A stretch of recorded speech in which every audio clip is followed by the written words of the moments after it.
Muy bien, bienvenidos a nuestro estudio bíblico. Estamos estudiando el Evangelio según San Mateo. Hoy día tenemos un tema muy importante, la venganza. Tiene relación con la venganza. El texto que vamos a estudiar el día de hoy es: oíste que fue dicho ojo por ojo y diente por diente, pero yo os digo, no resistáis a que es malo.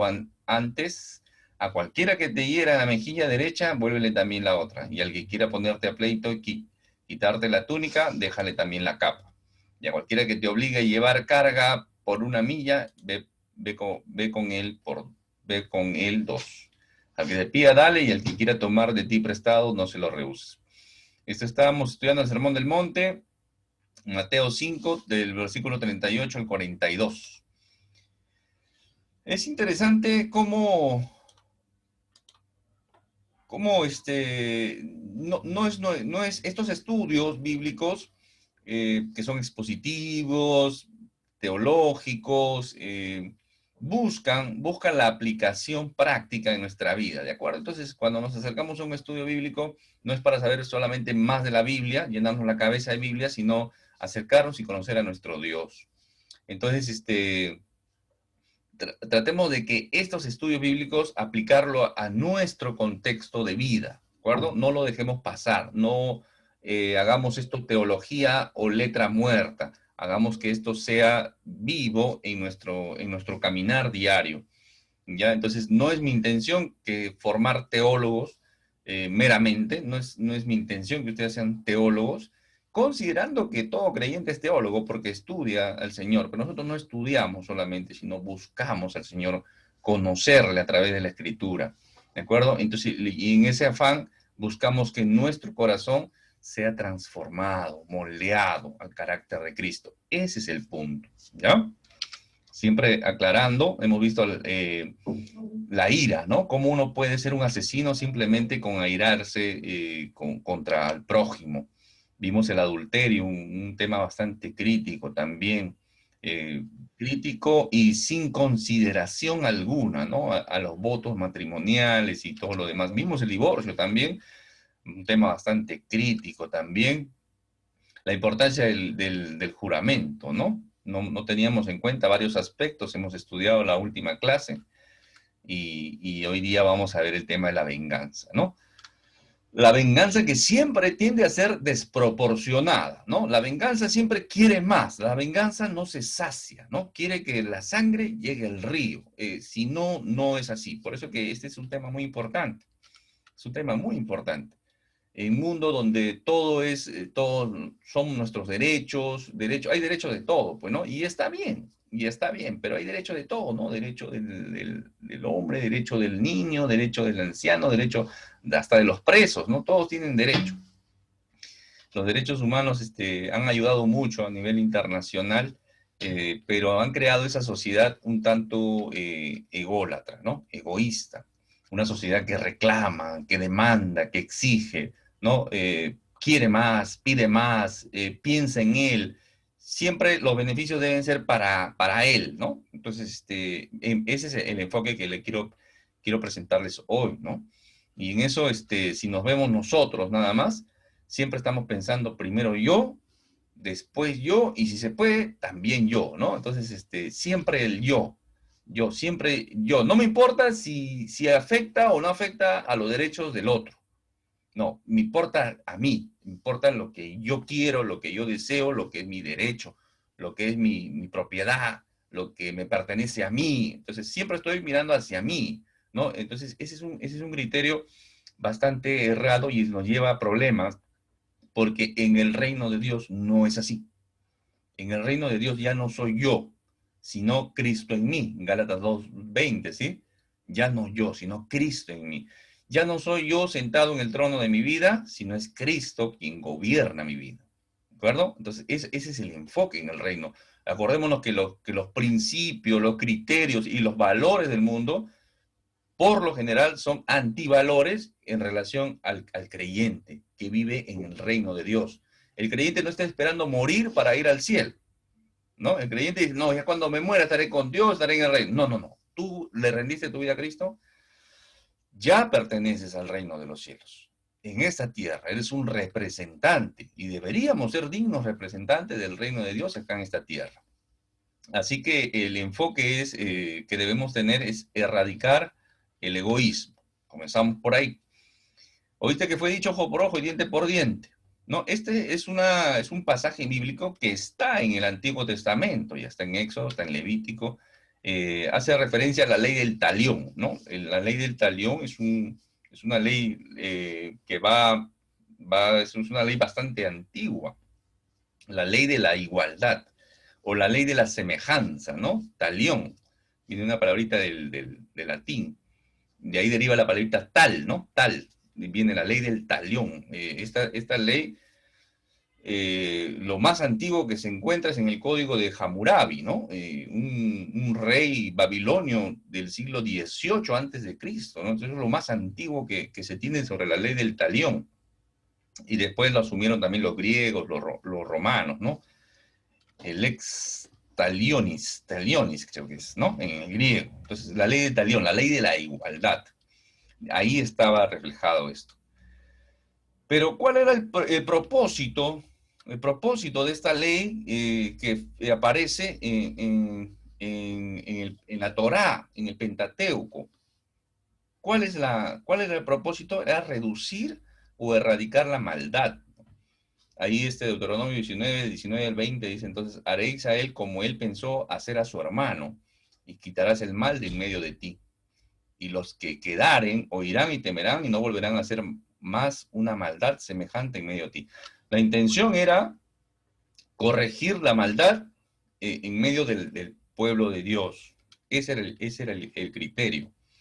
Y había otro propósito que era evitar castigos desproporcionados y la venganza, ¿ya? O sea, por encima de que a veces ojo por ojo se entiende como que una venganza, ¿no? Normalmente el inconverso, el que no tiene un criterio bíblico, y muchos creyentes también escuchan, ojo por ojo, ya está avalando la venganza. Esa era la idea del pueblo judío hasta que el Señor Jesús viene y corrige esto, ¿no? Incluso nosotros también podemos, ojo por ojo, quiere decir que, ya, como me ha hecho esto, yo le voy a hacer esto, ¿no? Siempre hay esa intención de efecto, causa-efecto, ¿no? Me hizo esto, ya, yo le voy a hacer esto también, ¿no? Había esa, y por lo general, la venganza es desproporcionada, ¿no? ¿No? Desproporcionada. Alguien de repente golpea al hijo de otra persona, ¿no? Le golpea y le da un golpe que le deja un moretón. Entonces, tiene la intención el padre de ir y devolver ese golpe y fracturarle un hueso, ¿no? Doblarle un hueso en la pierna, en el brazo. Entonces, siempre la venganza es desproporcionada. Entonces, cuando Dios da esta ley, ¿no? A través de Moisés, es para corregir eso, corregir. Y esto se había mal entendido y mal llevado, ¿no? Normalmente alguien era el juez, era el jurado y era el verdugo, ¿no? Esa no era la intención. La intención era que vaya a jueces, ¿no? Estaba establecido para que sean los jueces los que dictaminen esto, ¿no? Por eso que encontramos ahí en Éxodo, en Levítico también, serán penados conforme a lo que impusiera el marido de la mujer y juzgaren los jueces. Y los jueces inquirirán bien, o sea, había una responsabilidad, ¿no? Había una responsabilidad de los jueces de impartir esa justicia, ¿no? Que limitaba la venganza. Esa era la idea. Por eso que incluso hicieron lugares de refugio, ¿no? Alguien podía matar a otra persona, un familiar podía venir y tratar de matarlo a él y a toda su familia, ¿no? Se hacían habían 6 lugares de refugio en el pueblo de Israel. ¿Ya? Ya lo expliqué, lo estoy repitiendo varias veces, la venganza siempre es desmedida en relación a la justicia. Siempre. Entonces, la retribución correcta, ¿quién la da? ¿Quién da la retribución correcta? Dios, porque Dios es el que juzga con justicia. Por eso que en el Antiguo Testamento va a decir, mía es la venganza y la retribución. Él es el que puede juzgar rectamente, ¿no? Incluso Pablo, escribiéndole a los romanos, va a decirle, no os venguéis vosotros mismos, amados míos, sino dejad lugar a la ira de Dios, porque está escrito, mía la venganza, yo pagaré, dice el Señor. Vuelve a tomar Romano, ¿no? Antiguo Testamento, Nuevo Testamento, se vuelve un principio bíblico, ¿ya? Y el autor de Hebreos también lo va a mencionar, también lo va a mencionar. Entonces, entendemos que acá, primera de Pedro 2, 21, 23, dice, pues para esto fuiste llamado, porque también Cristo padeció por nosotros, dejándonos ejemplo para que sigáis sus pisadas. Quien, quien cuando le maldecían no respondía con maldición, cuando padecía no amenazaba, sino encomendaba la causa al que juzga justamente.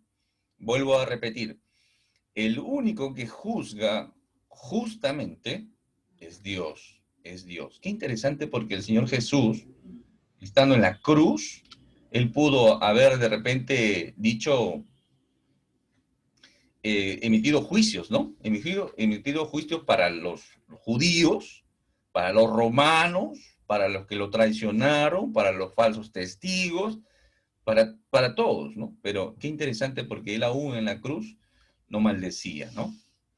Se burlaban, lo maldecían, lo golpeaban, ahorita vamos a ver eso, y él no amenazaba, no decía, sino que decía, encomendaba la causa al que juzga justamente.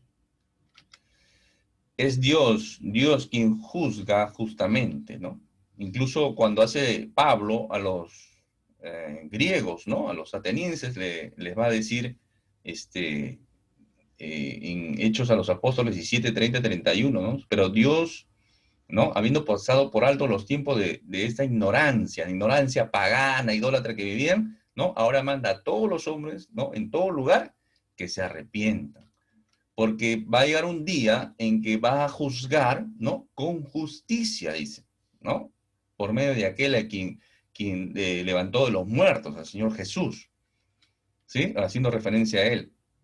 Eso dice la palabra. Entonces hay que entender que entregarle una causa, un problema, una injusticia, un abuso a Dios es lo mejor que un creyente puede hacer.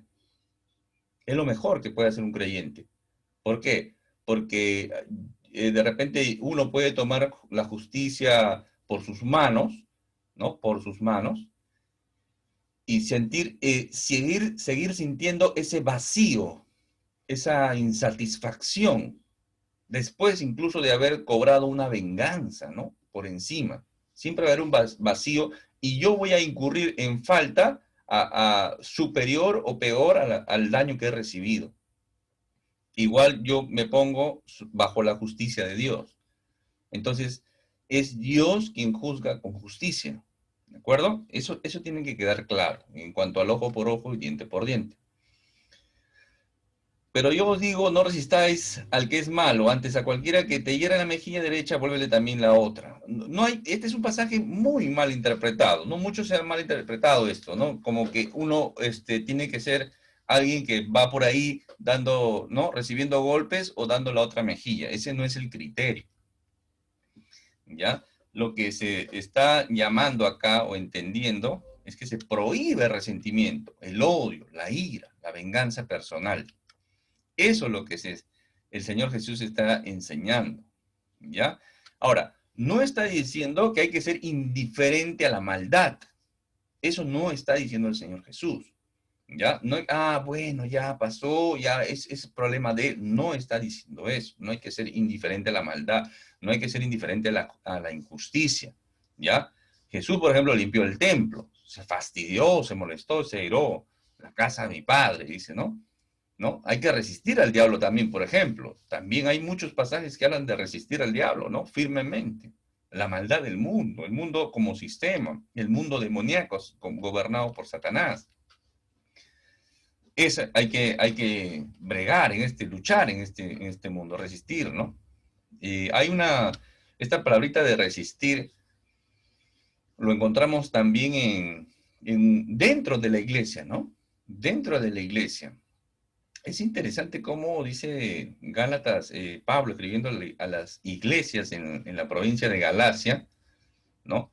Le va a decir, pero cuando Pedro vino a Antioquía, Le resistí cara a cara porque era de condenar, dices. O sea, Pablo, ¿no? El apóstol Pablo le llama la atención al apóstol Pedro, ¿no? Le llama la atención al apóstol Pedro, le dice, oye, tú cuando estabas acá compartes con judíos y los griegos, ¿no? Pero cuando vinieron los judaizantes, él cambia de actitud. Él ya no se junta con los griegos, solamente con los judíos. No quería ser mal visto, hay un tema ahí, ¿no? Entonces Pablo le llama la atención por esa actitud. Estaba cayendo en hipocresía él y Bernabé también. Entonces Pablo se da cuenta de ese error y corrige, ¿no? Públicamente. Eso no está bien, ¿no? Entonces, muchas veces dentro de la iglesia también hay este tipo de problemas, ¿no? Claro, no de repente hay que ser tan iracundo, hay que tener el criterio también, ¿no? Hay que tener el tino también. Como creyentes hay que tener tino, hay que tener tacto, ¿no? No hay que ser todos dentro de la iglesia para llamar la atención, ¿no? Llamar la atención no es gritar, no es reñir, es animar, es exhortar. Exhortar es alentar, animar, corregir algo que está haciendo mal para que se haga bien. Yo recuerdo que estábamos en grupos de WhatsApp dentro de la iglesia local y estaba un grupo de WhatsApp que eran de ancianos, de maestros, profesores de la Academia Bíblica, ¿no? Y pasaban diferentes mensajes, ¿no? Cristianos y todo. Y había mensajes bastante humanistas, sin criterio bíblico. Entonces, entonces, no, se puede aceptar de repente de hermanos nuevos, en grupos de repente de estudios bíblicos, donde hay hermanos nuevos están aprendiendo, no hay problema, ¿no? Y se le enseña también. Pero de hermanos que de repente egresados de seminario, que tenía más de 20 años en la fe, entonces son errores que de repente no se pueden pasar por alto, considerando que son maestros, ¿no? Ancianos de la iglesia, entonces había que corregirlo. Y los llamados a corregir, pues, son los pastores, los guías, ¿no? Los líderes. Entonces, yo hice hincapié en un tema así, porque era repetitivo y era varios y no había una corrección.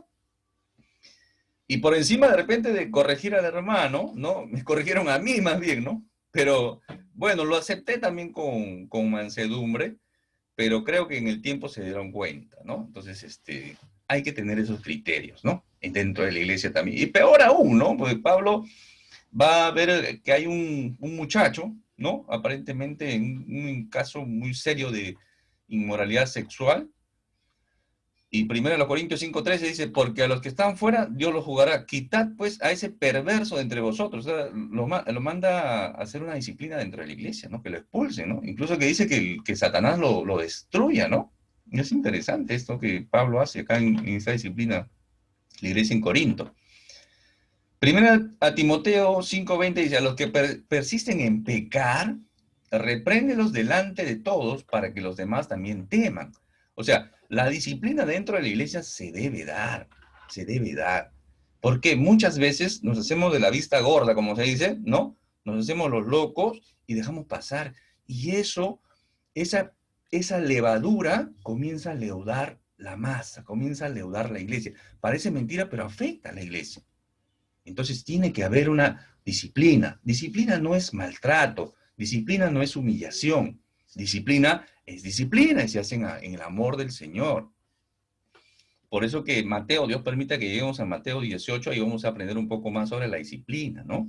Si alguien peca, ¿no? Contra ti, ¿no? Contra otro hermano, vas y hablas con él. Si no te hace caso, vas con el líder, el guía de su área, ¿no? De su grupo humano, de su guía de grupo pequeño, de su célula. Si no te hace caso, ya lo expones a la iglesia, ¿no? A los pastores. Claro, pero tiene que haber disciplina. ¿De acuerdo? En amor, corrección, restaurar, ¿sí? Mucho se solapa, mucho se permite, nadie es perfecto, por eso la disciplina debe ser en amor, en corrección tiene que ser en amor. Pero bueno, ese es tema para otro estudio. Acá, en base a esto de dar la otra mejilla, ¿debo reportar un delito? Por supuesto que tienes que reportar un delito. Eso es tu responsabilidad civil, tu responsabilidad con la justicia. Es una gran responsabilidad. Uno no puede ser cómplice de un delito, uno tiene que denunciar un delito, en tu trabajo, en donde sea. Por supuesto que sí. A veces caemos en el legalismo, ¿no? El legalismo de la letra, la venganza, no, eso tiene que ser así. Por eso que siempre que doy un consejo en base a la iglesia y en general, siempre digo el criterio bíblico, ¿no? El criterio, hay que ir a la escritura, en el amor del Señor. Hay hermanitos que son, no, así tiene que ser. O tratan mal al hermano nuevo, ¿no? Dice, no, eso es una herejía, hermano, ¿qué le pasa? ¿No? Dentro de los grupos pequeños a veces hay diferentes madurez también. Hay hermanos que son pequeños y puede decir, ¿no? Alguna vez, a ver, en uno de los casos, una hermana mencionó algo sobre la ayuda psicológica. Ay, se vino la otra hermana que sabía mucha Biblia. La hermana que le llamó la atención sabía mucha Biblia, ¿no? Tenía muchos años, sabía mucha Biblia, pero no tenía el corazón de Cristo. Porque si hubiera tenido el corazón de Cristo, le hubiera dicho, hermano, me parece que eso no está bien, eso el Señor dice esto. Lo hubiera llevado en el amor a la escritura, a la palabra. Entonces, ese es el criterio que se debe tener, ¿no? Entonces, hay que tener bastante cuidado con eso, ¿ya? El hermano nuevo no lo puedo tratar como un hermano antiguo, ¿no? Hay que tener el criterio y la consideración. No, está hablando tonterías, hermano. Está aprendiendo, está aprendiendo. Tú tampoco no, el hecho de saber mucha Biblia a veces nos hace tener piedras en la mano. Más que pan, a veces tenemos piedras en la mano. Y ese no debe ser. Entonces hay que evitar el legalismo, ¿ya? En la letra, acá dice, hermano, ¿no? Hermanitos todavía, mucho todavía más nuevos, ¿no? Con un poco, no, la palabra de Dios dice que no hay que comer chancho, hermano, ¿eh? No hay que comer cerdo. Ahí está, ¿no? Entonces, no he aprendido todavía no han llegado al Nuevo Testamento, ¿no? Están aprendiendo. El sábado, hay que guardar el sábado, hermano, porque es eterno que esto que el otro, el sábado hay que guardar el sábado. Todavía no han entendido, ¿no? Están aprendiendo. Y hay que aprender y hay que respetar su débil conciencia. Pero poco a poco hay que llevándolos también al conocimiento pleno de la verdad y la madurez. Por eso es importante el estudio bíblico. Las iglesias locales deben tener estudios bíblicos. Hermanos que sean serios, que tengan la responsabilidad de seguir preparándose. A veces un hermano, este hermano es arquitecto, es médico, ya, que enseñe la Biblia. ¿Quién ha dicho que el hecho que tú seas un ingeniero, tengas maestrías de administración, tengas doctorados en filosofía, lo que sea, te hace capaz para enseñar la escritura? Ese es un error terrible también. Niños guiando, enseñando a otros niños. Ese es un problema dentro de las iglesias y eso empuja a veces al legalismo. El otro extremo del legalismo es el antinomianismo. Algunos que se pegan a la letra, otros que dicen, no, ya, eso ya no se cumple, ese es Antiguo Testamento, hermano, ya eso ya no hay, ya no lo cumple ya. ¿Quién ha dicho eso? Hay que ver algunos estudios, ya tenemos sobre eso, Jesús y la ley, hay un estudio. Hay que entender realmente e interpretar correctamente la Escritura. ¿De acuerdo? Entonces, no hay que irnos al otro extremo. Y definitivamente, pues, la falta de respeto a la autoridad, ¿no? La falta de respeto a la autoridad. Jóvenes y padres rebeldes, ¿no? Que sé de casos de hijos malcriados y mal educados dentro de los colegios que hacen desbande y los padres, por encima de corregir a sus hijos malcriados y mal educados, avalan esa actitud. ¿Y qué están formando? Los futuros delincuentes. En el estatus económico o social que se encuentren. Si es válgame la expresión, de barrio, es de delincuente de barrio. Y si es de estatus social medio alto, económico alto, ese es un delincuente de cuello de saco y corbata. Entonces, cualquiera sea el caso, estás formando un delincuente. Por eso que se ve tanta falta de respeto a la autoridad, ¿no? Personas que le meten una cachetada al policía, le hacen botar el quepí. No hemos entendido nada, hemos faltado respeto. No, hemos perdido el enfoque de lo que es la autoridad y el respeto a la autoridad. Pero estamos en este tema sobre dar la otra mejilla. La persona debe ser tratada con respeto, dignidad y consideración. Eso es lo correcto. Cualquier persona debe tener este trato. Pero sabemos que no siempre es así. No siempre es así. Miren acá. Marginados, maltratados, avergonzados, insultados por la causa de Cristo. Lo que está diciendo acá es que vamos a padecer por Cristo. Persecución, vamos a padecer maltrato, ¿no? Jesús mismo va a decir, si el mundo os aborrece, sabed que a mí me ha aborrecido antes que a vosotros. Es obvio que no hay mérito en ser paciente si a uno lo golpean por haber actuado mal, pero si sufren por hacer el bien y lo soportan con paciencia, Dios se agrada de ustedes. Pedro, ¿qué escribe? Pero aún si sufren por hacer lo correcto, Dios va a recompensarlos. Así que no se preocupen ni tengan miedo a las amenazas. ¿Qué más dice Pedro? Queridos amigos, no se sorprendan de las pruebas de fuego por las que han atravesado, como si algo extraño les sucediera. En cambio, alégrense mucho porque estas pruebas los hacen ser partícipes con Cristo de su sufrimiento, para que tengan la inmensa alegría de ver su gloria cuando sea revelada a todo el mundo. Le escribe Pablo a Timoteo, que dice, es cierto, y todo el que quiera vivir una vida de sumisión a Dios en Cristo Jesús, sufrirá persecución. O sea, por Cristo vamos a sufrir eso, hermano. Nuestros derechos seguramente van a ser pisoteados, vamos a ser avergonzados, vamos a ser maltratados, vamos a ser insultados, marginados, humillados, de todo, hermano, por Cristo, por Cristo. Cuando uno no está, cuando uno está en el mundo o está calladito, el cristiano, ¿no? El cristiano secreto, ¿no? No pasa nada, ¿no?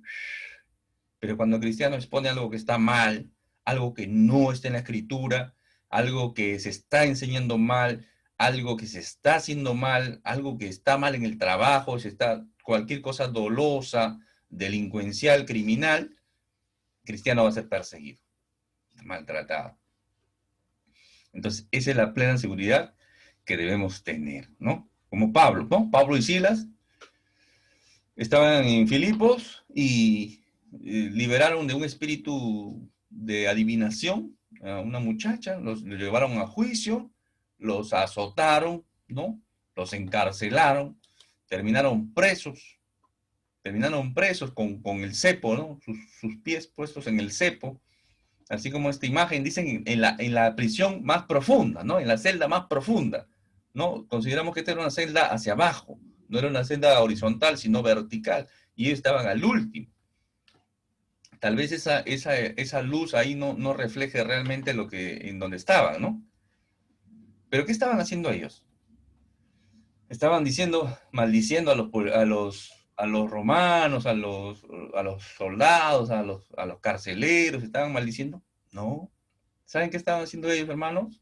Estaban cantando himnos, alabanzas, glorificando al Señor. En la celda última, la oscuridad, ¿no? ¿Cómo sería esa celda, no? Acordémonos que no había desagüe, ¿no? Y por gravedad todo iba hacia abajo, ¿no? Definitivamente. ¿Cómo sería esa última celda? Pero es que estaban haciendo cantando, cantando.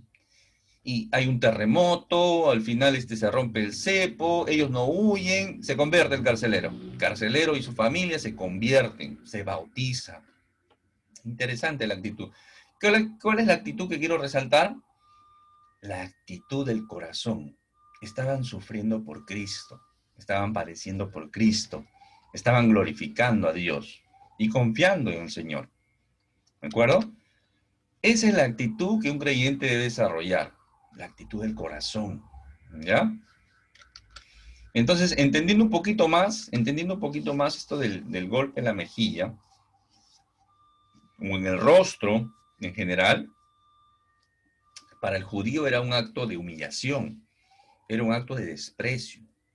¿Ya? Entonces, cuando leemos la escritura, por ejemplo, en Mateo, dice, entonces le escupieron en el rostro al Señor Jesús, está hablando, y le dieron de puñetazos, y otros le abofeteaban, diciendo, profetízanos, Cristo, ¿quién es el que te golpeó? Se burlaban de él. O sea, eso ya era una humillación, el escupirle la barba, el jalarle la barba, el golpearlo, meterle puñetazos, dice.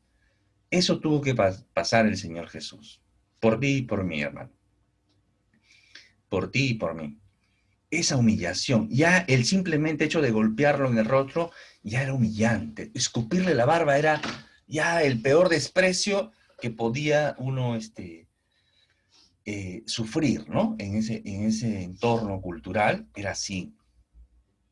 Dicen los estudiosos que el esclavo, ¿no? El esclavo siendo esclavo, prefería recibir latigazos en la espalda que una bofetada de su amo, ¿no? El esclavo siendo esclavo. Era preferible sufrir los latigazos que realmente que su amo le meta una bofetada, porque era humillante, degradante, desprecio extremo.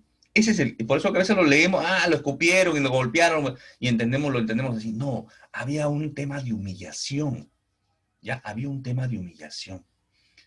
Entonces cuando el Señor Jesús dice, da la otra mejilla, que está, en realidad, más que decir qué hacer, ¿no? Que dar la otra mejilla, de ir a la mejilla derecha, ¿no? Estaba diciendo, en vez de dar, no es la intención de la analogía es no hacer. ¿No hacer qué? No tomar represalia o venganza. Esa es la intención. Cuando dice da la otra mejilla, ¿no? A veces viene alguien en la calle, de repente te mete un golpe, algo, ya que darle la otra también. No, esa no es la intención, esa no es la idea. Por eso que este es un versículo muy mal interpretado a veces, ¿no? Ya te golpeó, ya tienes que dar la otra mejilla. No.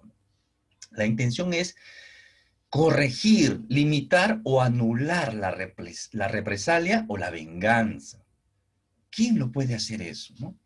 Solamente alguien que es manso. Alguien que es pobre en espíritu, es manso, ha subido la escalerita. Te animo a ver las bienaventuranzas. Ahí tenemos una por una, la hemos estudiado. Una por una. Tienes que subir esa escalera. Si no, vivir el sermón del monte es imposible. Difícil para unos, imposible para otros, ¿no? Es de otro planeta. Esto no lo puede cumplir. Dice, nuestro Señor se airó contra el ataque a su padre, ¿no? Nunca cuando lo atacaron a él. Le respondió Isaías 700 años antes, va a profetizar lo siguiente. Les ofrecí la espalda a quienes me golpeaban y las mejillas a quienes tiraban de la barba. No escondí el rostro de las burlas y los escupitajos.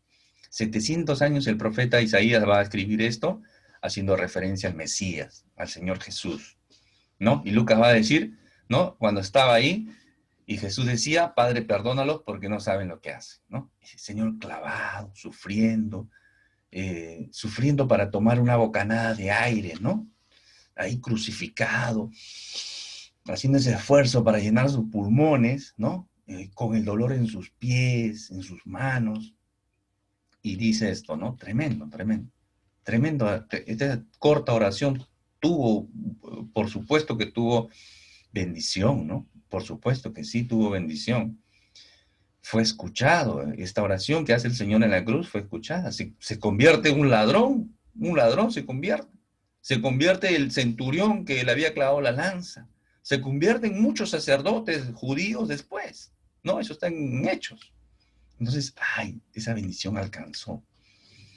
Entonces, cuando somos maltratados injustamente por la causa de Cristo, cuando recibimos algún maltrato, ¿a quién podemos encomendar nuestra causa? Al que juzga con justicia. Así es, al que juzga con justicia. Él es el que le da a cada quien de acuerdo a sus obras, hermanos. Así es. ¿Y qué debemos hacer cuando el Señor vemos que alguien que está sufriendo por un daño que nos hizo de repente? ¿No? ¿Cuál es mi actitud que debo tener? Eso lo vamos a estudiar Dios mediante la próxima clase también, ¿no? ¿Me debo alegrar? ¿Qué corazón debo tener yo? Interesante, hermano, vamos a estudiarlo, Dios permita. Alguien puede preguntar, pero el Señor cuando le dieron una bofetada, Él no se quedó callado. Miren, Juan 18, 22, 23, cuando Jesús hubo dicho esto, uno de los alguaciles que estaba allí le dio una bofetada diciendo, ¿así respondes al sumo sacerdote? Jesús le respondió, si he hablado mal, testifica en qué está el mal, y si bien, ¿por qué me golpeas? ¿No? Entonces, como que el Señor no dio la otra mejilla, ¿no? Como que se defendió, ¿no? Entonces, ¿dónde está la lección de esto? Bueno, ya estamos entendiendo que esta es una ilustración que está haciendo el Señor de la mejilla derecha, pero miren, la escritura no, pues no tiene no tiene emoticones, ¿no? No tiene emoticones, o sea, no hay si está molesto, está riendo, si está llorando, no, no dice, ¿no? Pero podemos entender, a ver, como uno quiere escribir en un texto, ¿no? Le pone ahí una carita feliz, sonriente, algo, ¿no? O molesto de repente, le expresa una emoción. Pero acá, el Señor Jesús, fíjense en este cuadro, ¿no? Él responde al sumo sacerdote, ¿no? Correctamente, no lo insulta. El sumo sacerdote en este caso era Anás, que en realidad era el sumo sacerdote detrás de cortina, ¿no? Porque el nombrado era Caifás, su yerno. Pero el que seguía gobernando era Anás, considerado también como sumo sacerdote. Pero el sumo sacerdote oficial era Caifás. Bueno, ese es otro tema. Hay como datos para ir ubicándonos, ¿no? Dios permite que estudiemos este pasaje. También está en Mateo. Y, y dice que Jesús le respondió. Miren qué interesante, el guardia, ¿no? El guardia del templo, era un judío también, lo bofetea, tratando de ponerse del lado del sumo sacerdote, y el Señor Jesús aparentemente le responde, ¿no? Bueno, mejor dicho, le responde, pero ¿cómo le responde? Es el punto, ¿no? Conociendo la flema del Señor Jesús, lo impávido de su carácter en estas situaciones, ¿no? Como cuando le traen a la mujer adúltera, ¿no? Y estaba escribiendo, dice, en el suelo, ¿no? Estaba escribiendo en el suelo. Después dice, bueno, el que esté libre de pecado tire la primera piedra, ¿no? ¿Se acuerdan?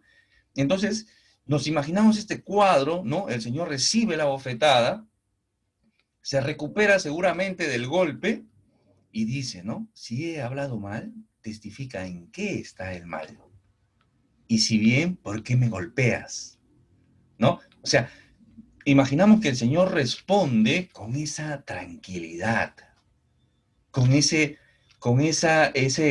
como diríamos nosotros ahora, te voy a castigar con el látigo de mi desprecio, ¿no? O sea, con esa tranquilidad, ¿no?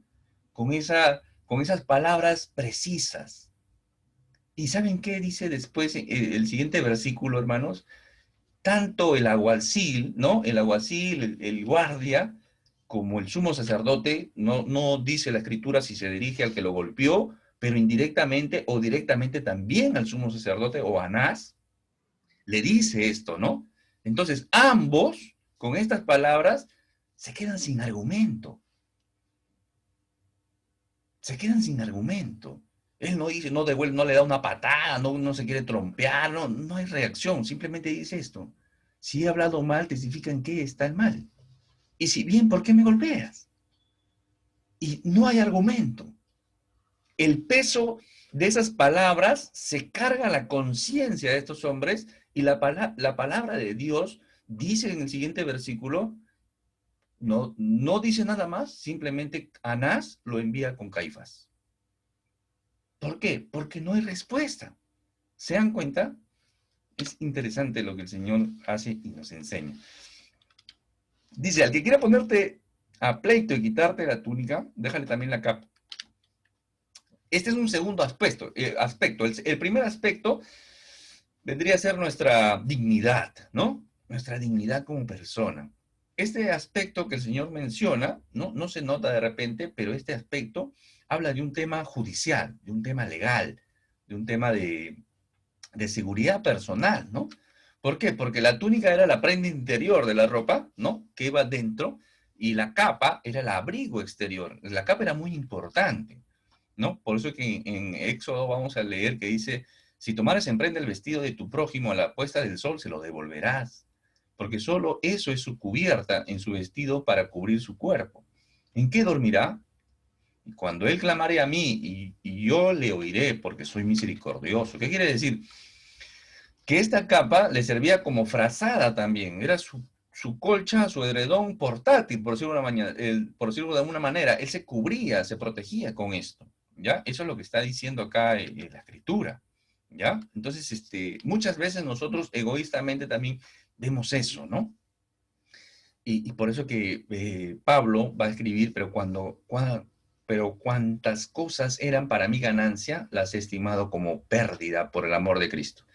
yo soy judío, tengo este título, he estudiado esto, he estudiado lo otro, pero eso no me importa, no me importa, no me importa, eso yo lo desecho, lo dejo, te lo entrego si quieres, haz lo que quieras, por alcanzar el amor de Cristo, por llegar a Cristo. Entonces, ¿qué está buscando acá? Evitar el resentimiento del adversario. Si alguien está en un juicio, un tema legal o un tema de repente no legal, pero está en ese trance, ¿no?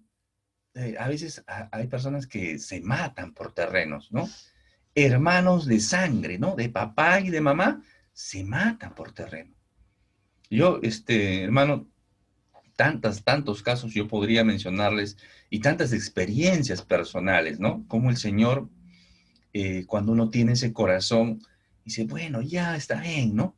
Si dice que es de él, de ella, bueno, ya está bien, que se lo lleve, que se lo agarre, que haga lo que quiera, ¿no? ¿No? Y el Señor es tan, hermanos, es tremendo esto, cuando uno comienza a desarrollar ese corazón. Espero que muchos de ustedes ya hayan tenido este tipo de experiencias, hermano. Cuando alguien te quita, ¿no? Lo que por derecho y por ley te corresponde, ¿no? Te lo quita, te lo arrebata con molestia, con pleito, con pelea, ¿no? Dentro de la familia y todo. Y tú dices, ya, está bien, ¿no? Llévatelo, está bien, toma, es tuyo, ya. Si tú dices así, así será, ¿no? Como el Señor es fiel, hermano. Uy, es fiel.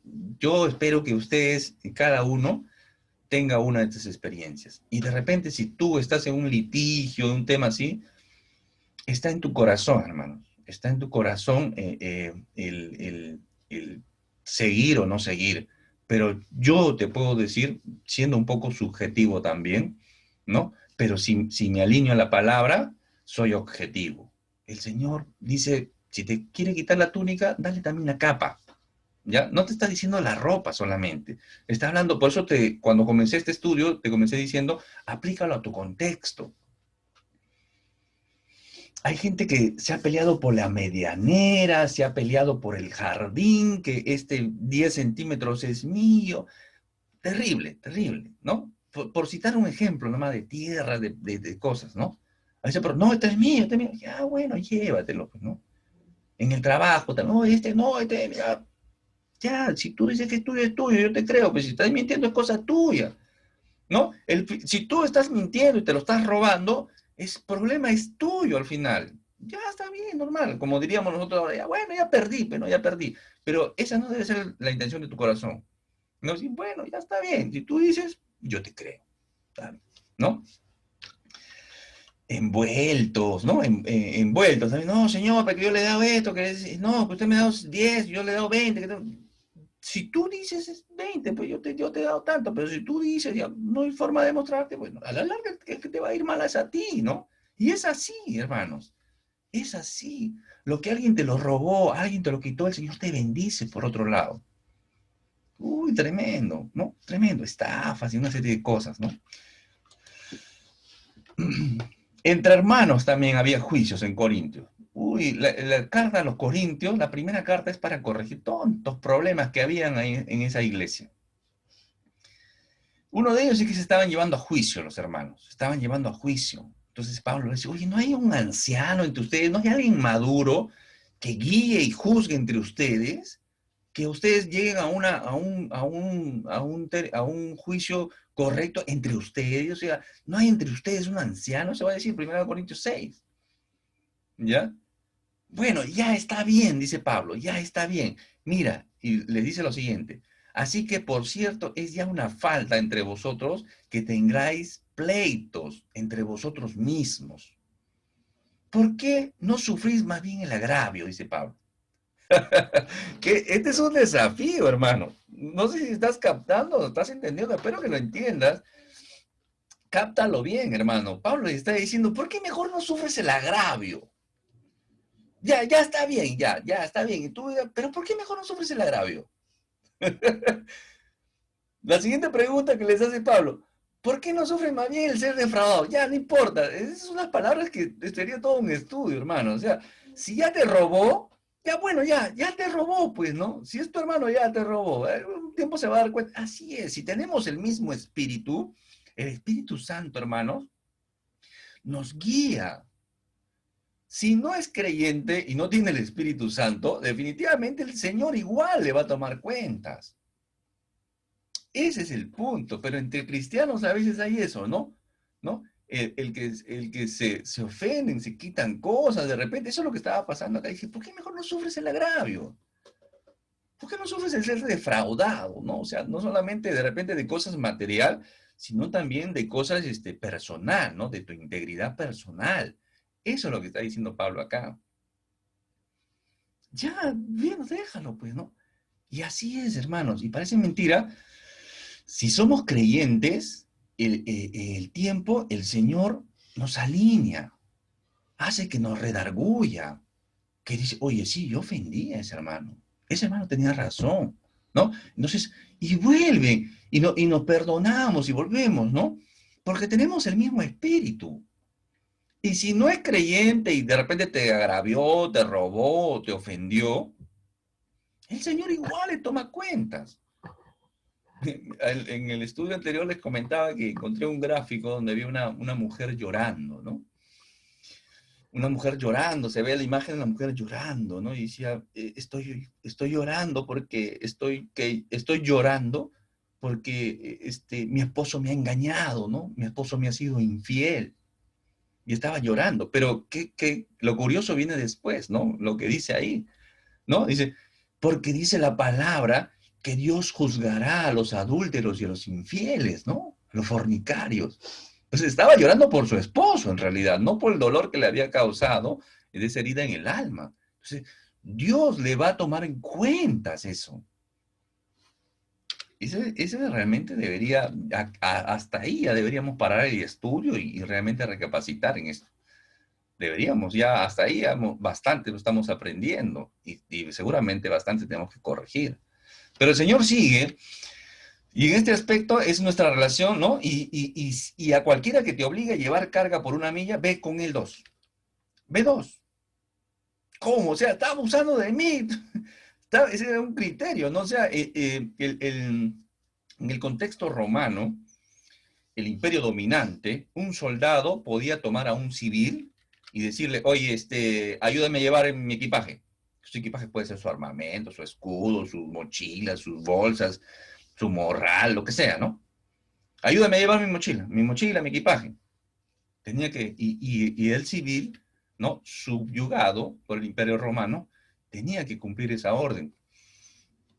Pero la ley decía que solamente podía ayudarlo por una milla romana, ¿no? Una milla romana es un poco menos que lo que tenemos ahora, ¿no? Una milla normal es terrestre, 1.609 metros, ¿no? Poco más de kilómetro y medio.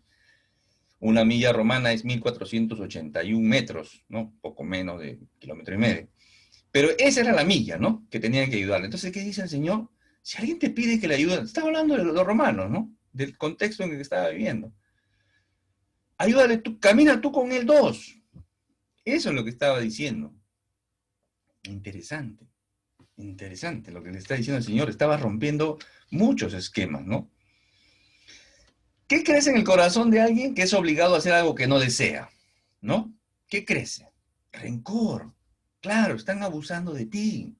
Te están obligando a hacer algo más, ¿no? No sé si le ha pasado en el trabajo, a mí me ha pasado muchas veces, ¿no? Faltando 5 o 10 minutos para ya la hora de salir al trabajo, llega un pendiente, oye, hay que responder esto, hay que hacer esto.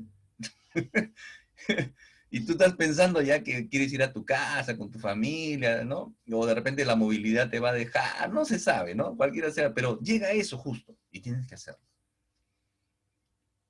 A mí me ha pasado, hermano, disculpen que me ponga como ejemplo, pero lleven ustedes también la aplicación en sus casos. De repente muchos, sin conocer a Cristo, hemos renegado, por supuesto. Hemos renegado, también he renegado. Y por eso sé que en el corazón nace rencor, fastidio, uno hace de mala gana. Ya lo va a hacer, responde mal, se vuelve contestón, le cuentan mil problemas, ¿no?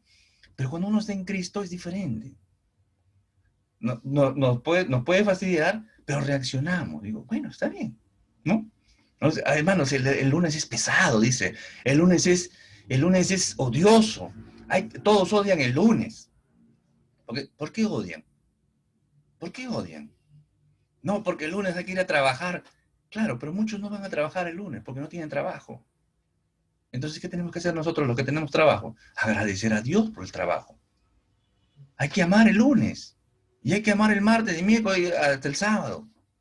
Y un día glorificamos al Señor, un día entendemos que Dios es santo y necesita ser glorificado todo un día. Y como somos creyentes, no solamente un día, sino todos los días, así está en el trabajo. Esa es la vida del creyente, hermanos.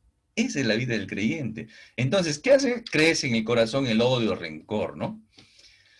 Es interesante cómo los romanos, ¿no? Ven al Señor Jesús, que estaba ya, se había caído 2 veces, estaba con todo el peso cargando de la cruz, el patíbulo, estaba cargando la cruz, y, y realmente ven que ya estaba pues bastante magullado el Señor, ¿no? Estaba bastante débil. Y cuando salían, dice, hallaron a un hombre de Cirene que se llamaba Simón. A obligaron a llevarse la cruz, ¿no? Dijo, oye tú, ven, lleva la cruz, ¿no? Ese era el romano, entonces le obligaron a llevar, porque ese era el contexto, o sea, podían tomar a un civil y decir, ya, tú lleva la carga, ¿no? Y eso es lo que hace Simón. Simón Cireneo, decíamos, ¿no? Simón Cireneo, pues es de Cirene, ¿no? Cirene, una ciudad en el norte de África. Entonces, Marcos va a decir que era padre de Alejandro y Rufo, ¿no? Alejandro y Rufo. En Romanos 6 aparece Rufo. Aparentemente, no se puede comprobar, pero aparentemente es el hijo de Simón de Cirene, ¿no? Y no solamente es el hijo, sino también la mamá de Rufo, ¿no? Que vendría a ser la esposa de Simón. O sea, aparentemente podríamos especular que Simón, que el que ayudó a llevar la cruz, fue impactado. Y sus hijos después de él, y su mujer después de él. Y yo creo que es verdad, hermanos, porque nadie que se acerque a la cruz de Cristo queda igual. Nadie queda.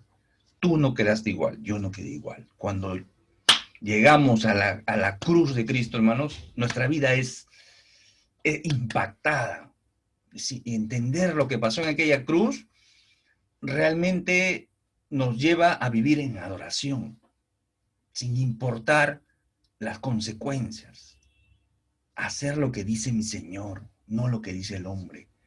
Me lleva a vivir diferente en mi matrimonio, me lleva a vivir diferente en mi familia, me lleva a vivir diferente con mis semejantes, en mi trabajo.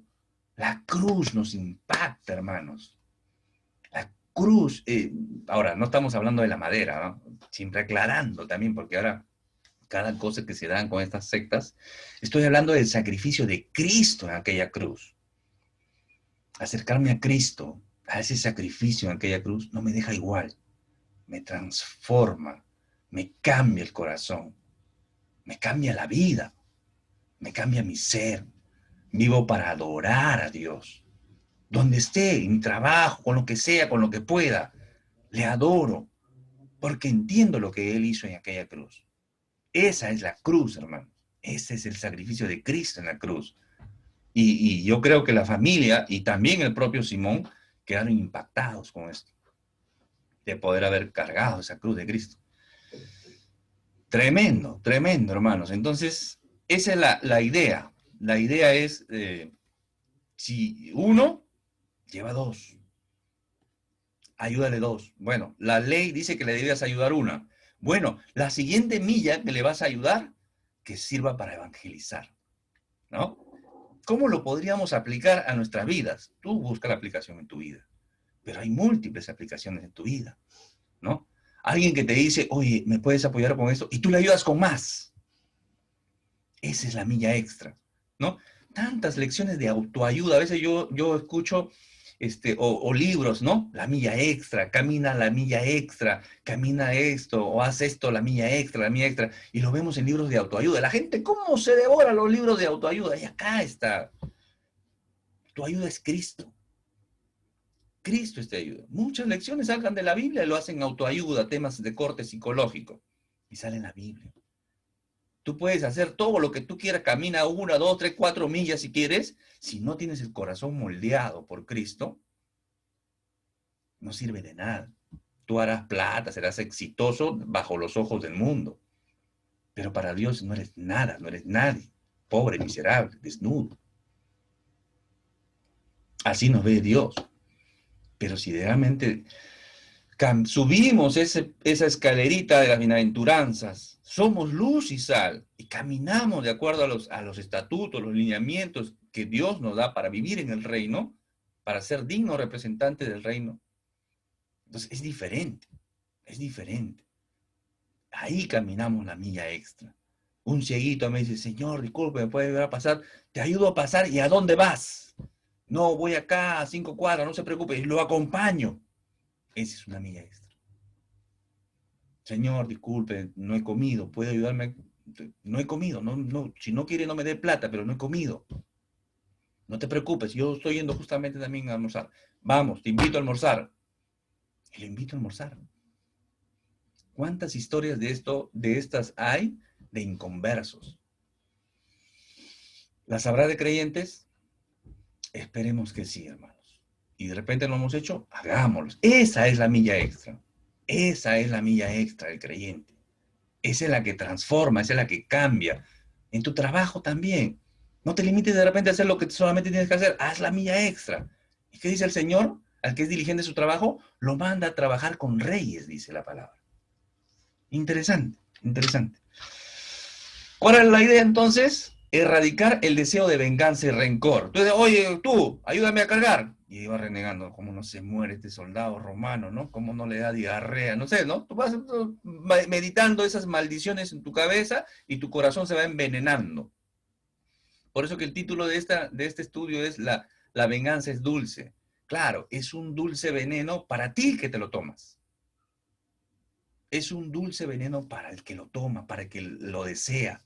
Él se toma ese dulce veneno. Nunca es dulce la venganza. Siempre trae malas consecuencias. Entonces, esa era la intención, erradicar ese deseo de venganza, de rencor.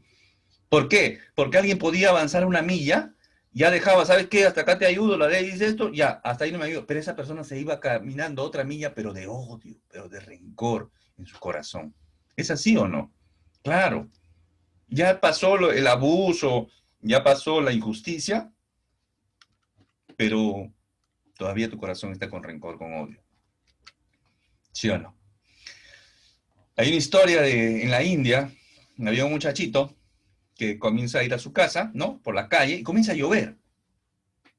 Comienza a llover y él para guarecerse de la lluvia, ¿no? Esta historia ya la conté antes, para los que no han escuchado, es para guarecerse de la lluvia, ¿no? Se va y se para al costado de un gran hotel, un hotel lujoso, ¿no? Que tenía una cornisa y la cornisa lo cubría, entonces no se mojaba. Estaba paradito ahí al costado de la puerta, ¿no? Que pase un poco la lluvia. Y justo llega un hombre en un auto muy lujoso, ¿no? Aparentemente adinerado, ¿no? Y baja con sus maletas y lo ve el muchacho parado en la puerta, ¿no? Y dice, oye, tú, ayúdame a llevar maletas. Y la lleva, ¿no? Entonces el señor sube, ¿no? Tenía su habitación en un piso alto, y el muchacho va detrás de él con las maletas hasta la habitación. Entran a la habitación, dejan las maletas, ¿no? Y ese se retira el muchacho, ¿no? Le dice, toma la propina. No, le dice, señor, no quiero la propina. ¿Cómo que no quiero la propina? ¿Tú no eres el botones de acá del hotel? No, le dicen, yo no trabajo acá. ¿Qué? ¿Tú no trabajas acá? No. ¿Y entonces por qué me ayudaste a cargar las maletas? Porque usted me lo pidió. Interesante la historia. Interesante la historia. Estoy acá con mi esposa. Mi esposa ya se ríe porque la he escuchado como 4 veces la historia. Pero el punto es ese, ¿no? El punto es ese. El deseo de servicio. ¿Qué hubiera dicho tú? ¿Qué hubiera dicho yo? ¿No? Sin Cristo en mi corazón. ¿Qué hubiéramos dicho? Oye, muchacho, ayúdame a cargar las maletas. ¿Chacho? ¿Cómo? Estás loco, llévate tu maleta solo. Oye, pero tú no traes, no, lleva tu maleta, ¿no? ¿Qué más le hubiéramos dicho, no? Ni caso le hubiéramos hecho, ¿no? Ya está loco, llévalo tú, ¿no? ¿O no? Claro, así le hubiéramos dicho. Así le hubiéramos dicho. Bueno, llegamos al cuarto aspecto, que es el tema de la propiedad, ¿no? Y al que te pida, dale, y al que quiera tomar de ti prestado, no se lo rehuses, no se lo rehuses. ¿Qué quiere decir esto? Este le he puesto el complejo del juguete nuevo. No sé si existe el complejo, pero lo he puesto ahí para acordarme. Es como cuando uno, un pequeño, ¿no? Cuando somos niños o a un niño tiene un juguete nuevo, ¿no? O en Navidad, no sé, pues, ¿no? Un juguete nuevo tiene. Entonces, ¿qué hace el niño cuando tiene un juguete nuevo? Se lo apropia, no lo quiere prestar, no se lo quiere dar, es de él, ahora es de él, no importa quién se lo haya regalado, no importa nada, es de él, no se lo quiere prestar a nadie, porque es de él, ¿no? Entonces, esa intención, y esa es una intención, ¿no? O es un complejo que toda persona tiene, incluso el adulto, ¿no? No, este es mío, por si acaso, este es mío, te adueñas de las cosas, ¿no? Te apropias de las cosas. Claro, tú las has comprado, tú las has pagado, todo lo que tú quieras, ¿no? Pero hay que entender que nosotros no somos dueños de nada. Nosotros los creyentes no somos dueños de nada. Nosotros lo que somos mayordomos de las cosas que Dios nos da a administrar y cuidar. Eso es, ¿no? Un teólogo se incendiaba su casa y van y le dicen, señor Wesley, ¿no? Wesley, su casa se está incendiando. No, mi casa no se está incendiando. Sí, señor, es su casa. No, no se está incendiando. Oye, pero es su casa, nosotros, por supuesto que es su casa. No, no es mi casa, es la casa del Señor. Y si se está quemando, bueno, es una cosa menos que tengo que administrar, ¿no? Ese es el criterio que tenía, ¿no? Yo recuerdo una historia, ¿no? Yo recuerdo, no es una historia, es una vivencia, no me pasó a mí, ¿no? Yo por eso le vuelvo a decir, ustedes tienen que tener sus propios ejemplos, ¿no? Contexto a su vida. Y cuando yo tenía mi carrito, nos compramos un carrito de segunda, un carrito presentable, no era nuevo, era ya de unos 15, 18 años de antigüedad en relación al año. Entonces ya tenía sus añitos, ¿no? Entonces, no era tan viejito, ¿no? Pero era viejito, mejor dicho, pero presentable, ¿no? Estaba bien cuidadito y todo. Entonces, como no teníamos cochera, lo dejábamos al frente de la casa. Y ahí estaba junto con otros autos, ¿no? Afuera de la casa.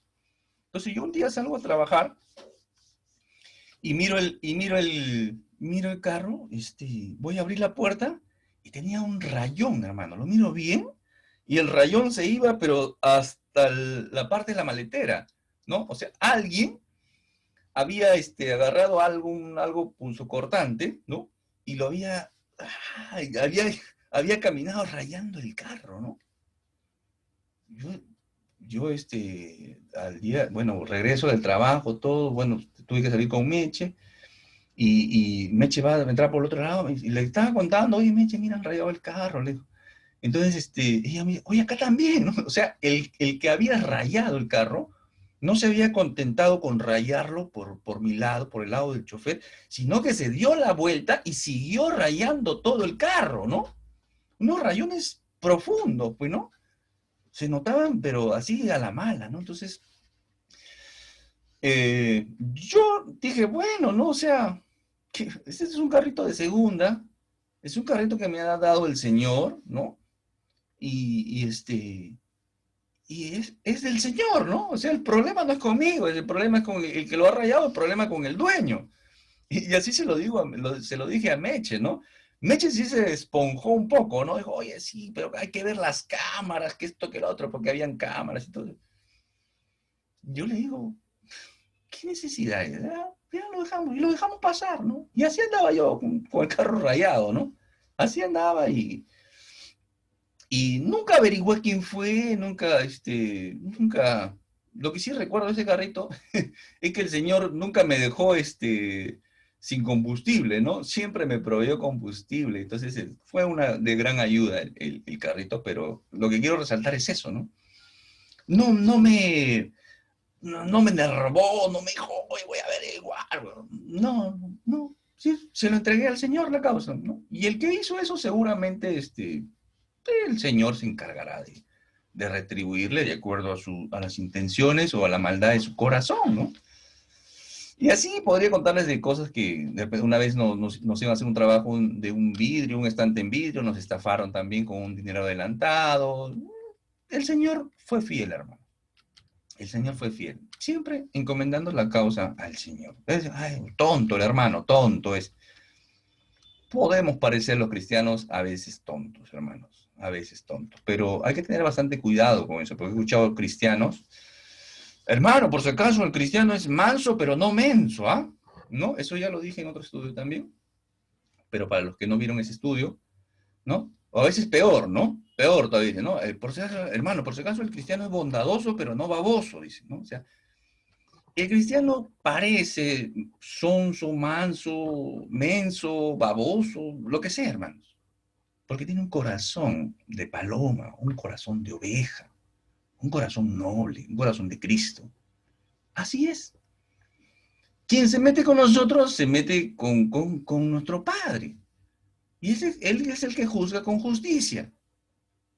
Pueden abusar, pueden aprovecharse, pero el Señor es el que juzga con justicia. Así es. Pareceremos sonso, manso, dime manso, menso, baboso, lo que sea. Pero así debemos ser. Y si tu corazón no está tolerando la injusticia, lo está conllevando una sed, a un rencor, o el abuso te conlleva ira, hay una alta probabilidad de que no conozcas el amor de Dios. ¿De acuerdo? Acuérdate de esto, ¿ya? Si la injusticia te lleva al rencor, o el abuso te conduce a ira, hay una alta probabilidad que no conozcas o no tengas el amor de Dios en tu corazón. Eso hay que evaluarlo en nuestro cristianismo, ¿de acuerdo? La ira, el rencor, la venganza no son propias de un corazón cristiano. Hay que tener en cuenta eso. Y ahora vienen los bienes, las propiedades. Somos mayordomos, eso que tiene que quedar claro, ¿de acuerdo? Somos mayordomos. Tú eres mayordomo. Yo soy mayordomo de este saco, de este polo, del zapatito que tengo.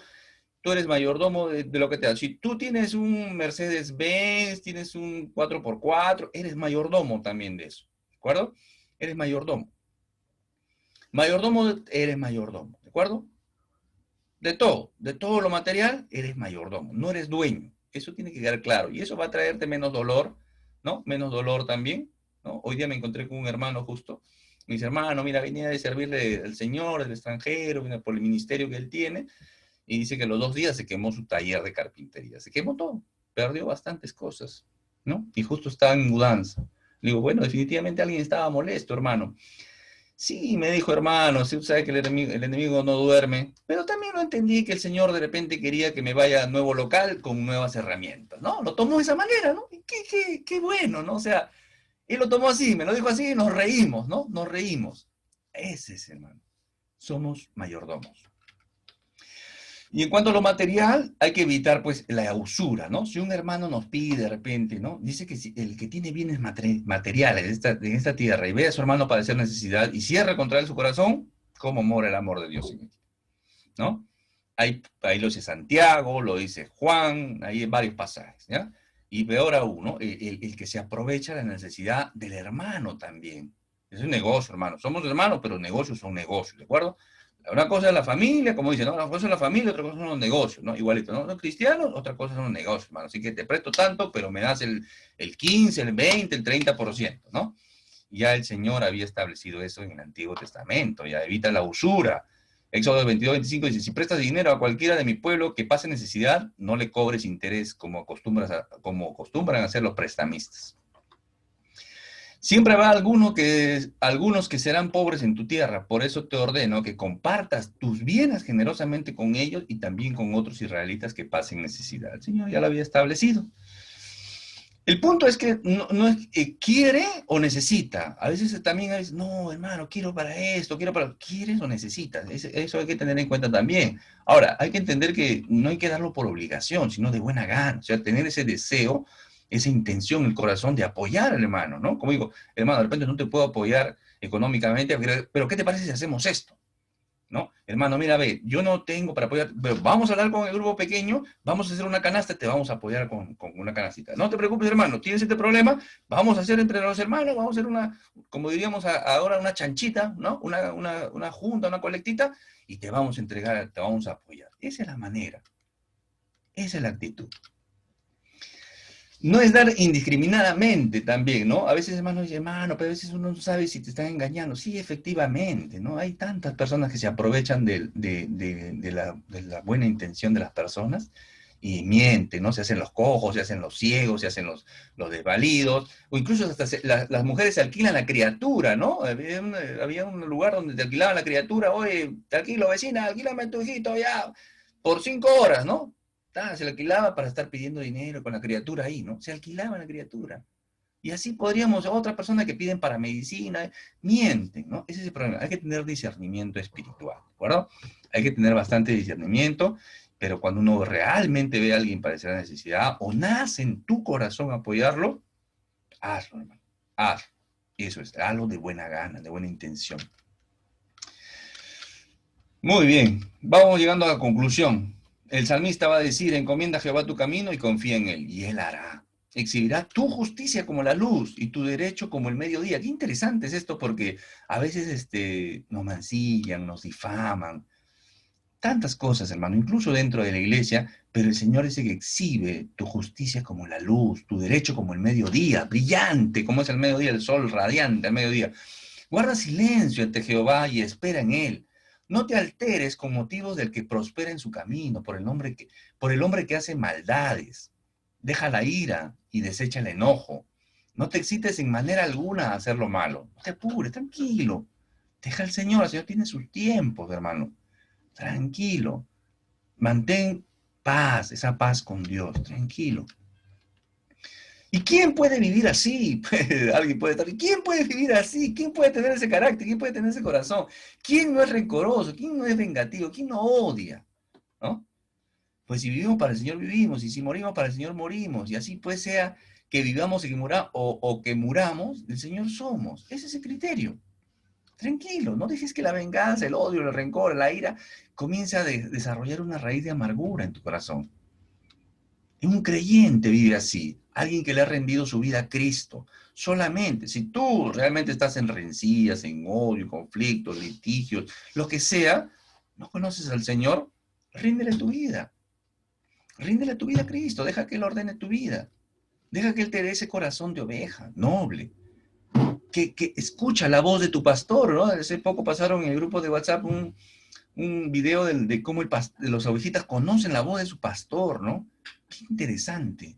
Así, por eso que el Señor hace esa analogía. Somos ovejas, necesitamos del buen pastor, pero necesitamos tener ese corazón de oveja, noble. Necesitamos reflejar el carácter de Cristo en nuestras vidas. Hay que vivir para ser aprobados por Dios. Esa es nuestra intención. No me importa si el mundo me abusa, comete injusticia, me difama, me quita mis cosas, me golpea en el sentido de que me dan golpes bajos, me traiciona.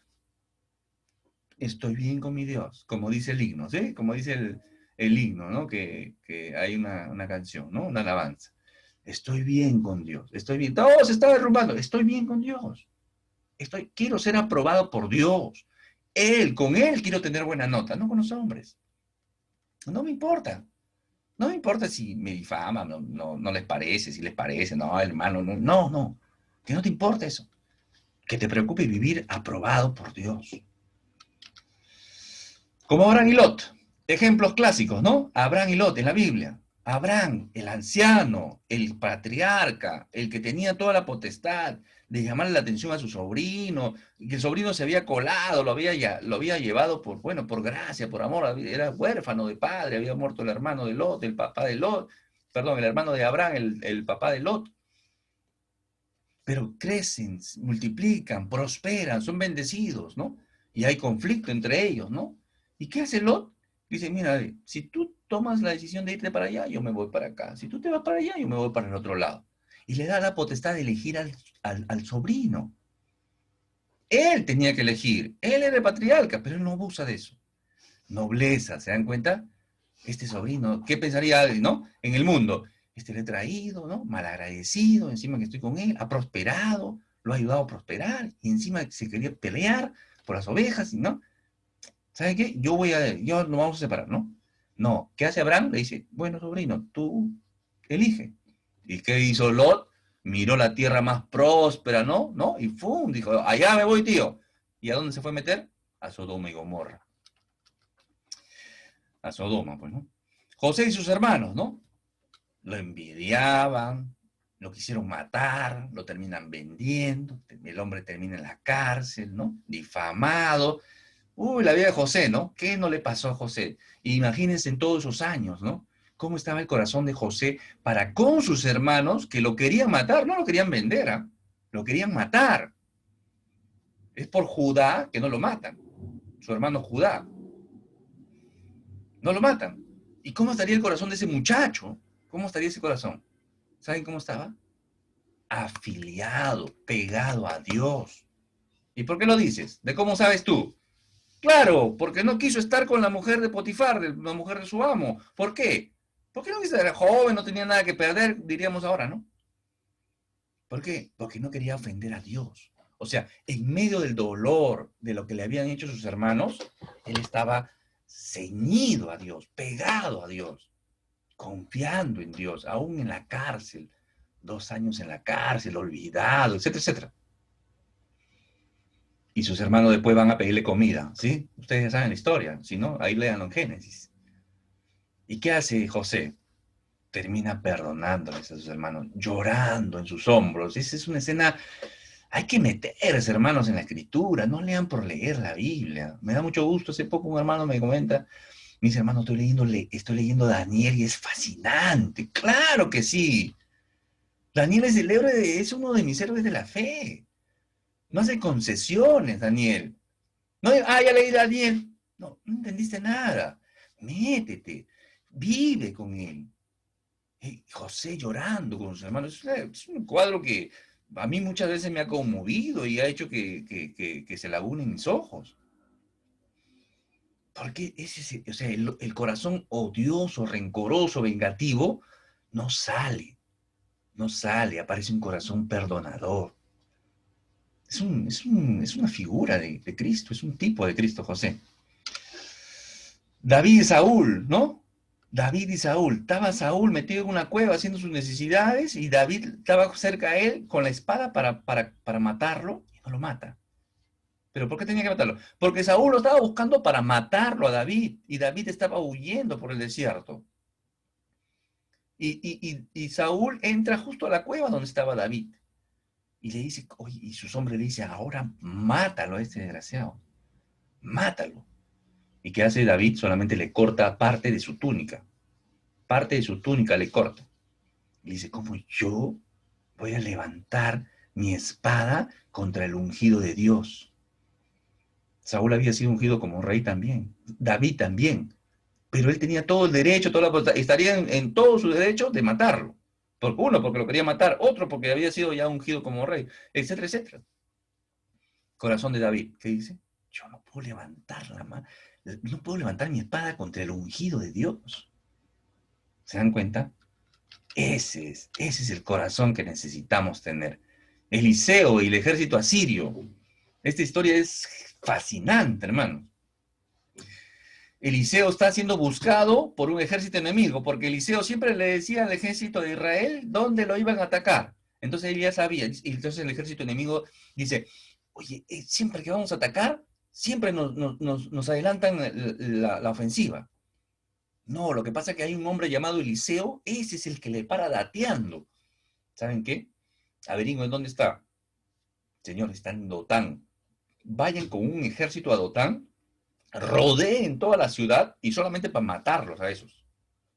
Y va el ejército. Y amanece el ejército ahí, sitian la ciudad y Giesi, que es su mayordomo, se despierta, sale de la carpa y dice, y mira el ejército de la ciudad rodeada.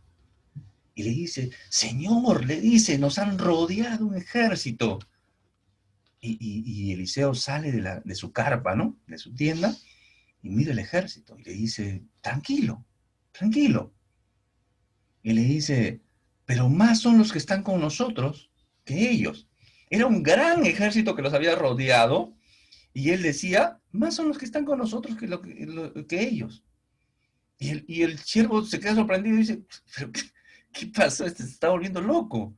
¿Y qué dice Eliseo? Señor, Eliseo hace una oración, dice, Señor, por favor, ábrele los ojos a mi siervo. Y Giesi vuelve a ver y ve un ejército de carros de fuego alrededor, mucho más grande que el ejército que los había rodeado, unos carros de fuego, ángeles, obviamente, ¿no? Es fascinante esto, hermano, tremendo. ¿Y qué hace? Viene el ejército, ¿y qué hace Eliseo? ¿Qué pasa ahí con ese ejército? Los ángeles lo vuelven ciegos, todos se vuelven ciegos, y el ejército se queda perdido. Y Eliseo va con el ejército y dice, bueno, ¿saben qué? Mira, los voy a llevar a tal sitio, los lleva al ejército enemigo para ellos, ¿no? Los israelitas.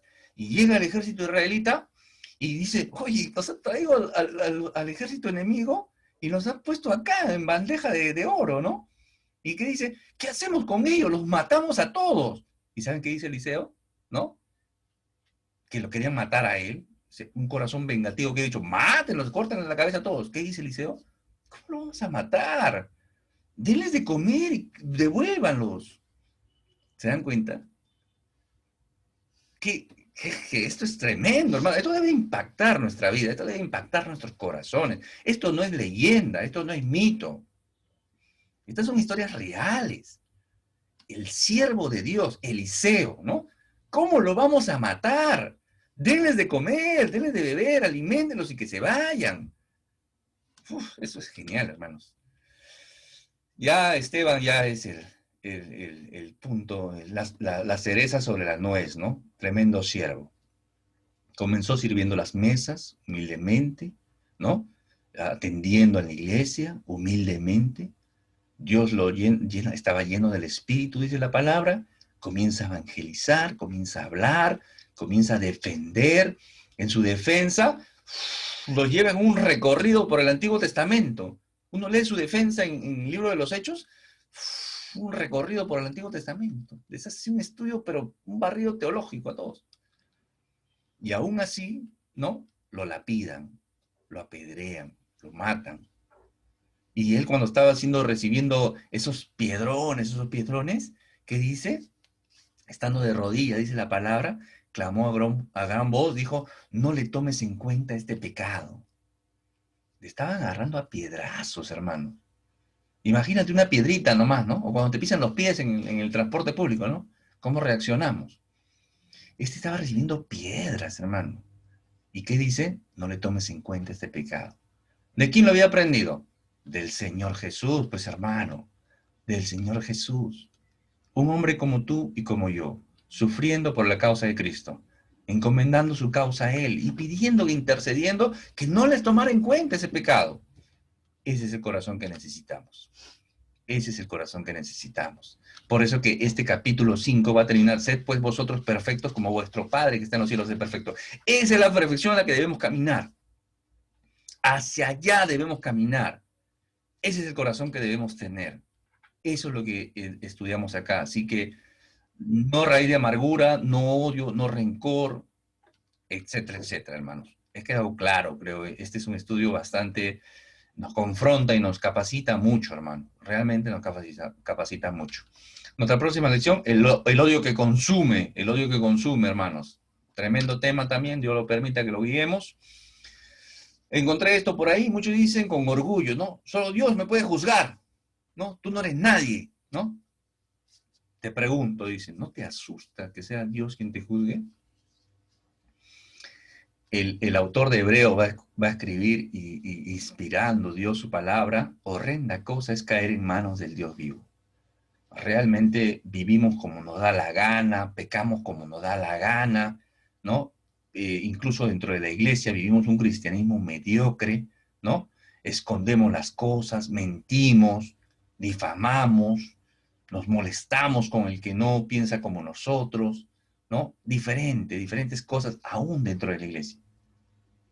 Pero es Dios. Podemos engañar a todo el mundo, hermanos, pero no a Dios. Y Él es el que juzga con justicia. Y sería bueno, más bien que justicia, pedir la misericordia de Dios, que nos perdone nuestros errores, nuestras debilidades, y comencemos a caminar realmente como es digno de un representante del reino de Dios. Dios le bendiga, amado. Fue con ustedes Jorge Campos y siervo del Señor Jesucristo.